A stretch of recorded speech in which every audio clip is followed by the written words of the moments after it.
അതിന് എൻ്റെ ഇംഗ്ലീഷ് വളരെ മോശമായിരുന്നു. അതിൻ്റെ ചുവട്ടിൽ വന്ന കമൻറ്റ്, ഇവനെയൊക്കെ ആരുടെ ഇൻ്റർവ്യൂർ ആക്കിയത്, കൊള്ളാവുന്ന കാര്യം പിടിച്ചിരുത്തി കൂടെ എന്നൊക്കെ വൻ നെഗറ്റീവ് ആയിരുന്നു. ഇപ്പോൾ എനിക്ക് ഒരു ഡൗട്ടുള്ള ഒത്തിരി ആൾക്കാർ ക്രിയേറ്റേഴ്സ് ആണ്. അപ്പം ഞങ്ങളുടെ ഏജ് ഗ്രൂപ്പിലാണെങ്കിൽ എല്ലാവർക്കും ക്രിയേറ്റേഴ്സ് ആണെന്നൊക്കെ ഭയങ്കര താല്പര്യമുള്ളവരാണ്. പക്ഷെ എല്ലാവർക്കും ഒരു പേടിയെന്ന് വെച്ചാൽ എല്ലാവരും എന്നാ പറയും, അങ്ങനെ ഒരു ഇതുണ്ടല്ലോ. സാറിൻ്റെ രണ്ടൊന്ന് ആദ്യത്തെ ഏഷ്യാനെറ്റിലായാലും ആദ്യത്തെ രണ്ടൊന്ന് വീഡിയോ വന്നു ഇപ്പോൾ ആരെങ്കിലുമൊക്കെ എന്തെങ്കിലും പറഞ്ഞു കാണുമല്ലോ, അതിനെങ്ങനെയാണ് എന്തെങ്കിലും പറഞ്ഞിട്ടുണ്ടോ നെഗറ്റീവായിട്ടോ അങ്ങനെ എന്തെങ്കിലും? ഞാൻ യൂട്യൂബിൽ തുടക്കകാലത്ത് ചെയ്തൊരു വീഡിയോ എന്ന് പറയുന്നത് രാകേഷ് ശർമ്മയുടെ ഇൻ്റർവ്യൂ ആണ്. രാകേഷ് ശർമ്മ ബഹിരാകാശ ശാസ്ത്രജ്ഞൻ രാകേഷ് ശർമ്മയുടെ ഇൻ്റർവ്യൂ. അതും ഞാൻ ഇംഗ്ലീഷിലാണ് ഇൻ്റർവ്യൂ എടുത്തത്. ഇംഗ്ലീഷിൽ അറിയുള്ളൂ, എനിക്കും ഏറെക്കുറെ സംസാരിക്കാൻ പറ്റിയ.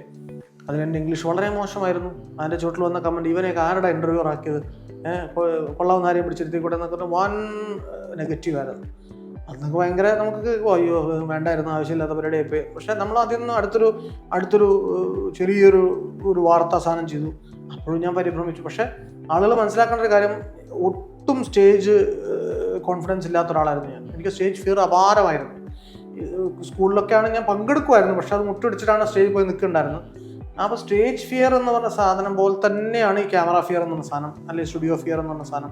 ഇത് നിന്ന് മാറുന്നൊരു സാധനമാണ്. നമ്മൾ വേണ്ടത്ര സമയം കൊടുക്കണം. നമ്മൾ സ്റ്റേജ് ഫിയർ മാറും, നമ്മൾ ക്രിയേറ്റിവിറ്റി പുറത്തു വരും. പക്ഷേ ആളുകൾക്ക് പെർസിവറൻസ് വേണമെന്നുള്ള കാര്യം, ആളുകളുടെ അഭിപ്രായങ്ങളെ ശ്രദ്ധിച്ചുകൊണ്ട് മുന്നോട്ട് പോകുന്ന ഒരിക്കലും വിജയിക്കാൻ പറ്റില്ല. നമുക്ക് മുന്നോട്ട് പോകണം എന്നുള്ള പാഷൻ ഉണ്ടെങ്കിൽ നമ്മൾ ഈ സ്ട്രഗ്ലിംഗ് ഫേസ് വളരെ എളുപ്പം കഴിഞ്ഞിട്ടും ആർക്കും അവതരിപ്പിക്കാൻ പറ്റും.